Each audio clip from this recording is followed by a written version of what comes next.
Hello po, magandang araw. Piprito ko ng isda. Kamusta ba lahat? Good morning, good morning, good morning.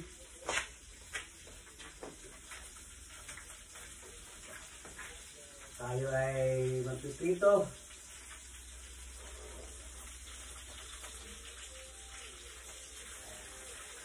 Ito yung ating piniprito guys. Pakikita ko sa inyo.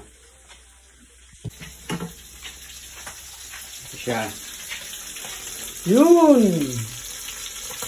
Yung ulam po ngayong tanghali. Ayos. Yan.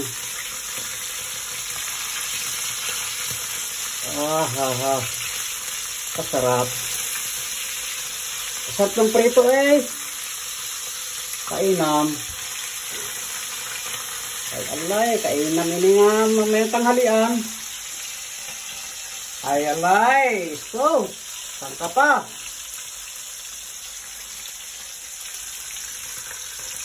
Sa mga ganito lang ng mga isda ay kontento na ako.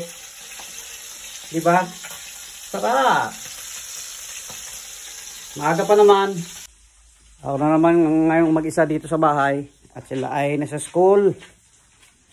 Sila sa school lahat. Agay. Napagod ako kahapon na. Nakakapagod kahapon mag-drive. Ay, kita yung aking katawan. So tayo ng damit. Good morning, good morning, good morning. Anong balita?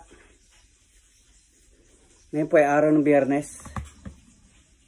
Kahapon galing kami nagpunta kami sa una muna sa Gaisano City kasi may bibili si Mrs. ng damit para kay Tim, para sa school yata. Tapos nagyaya papunta ng SM, so nagdemiretso kami ng SM at si Tim naghihintay doon. Yun, nakita kami. Sabay nag-dinner na lang. Tapos si Trixia naman nagpabili ng pagkain na lang. Yung latte. Tinikman ko yung latte kahapon, kagabi. Okay naman. Basta less sugar siya. Meron kasi pag puro sugar eh. So, masarap. Maganda. So, yun. Pupuntahan ulit natin yung ating niluluto. Okay na to. Yan ang ulam natin yung prito isda. Pwede rin siguro to.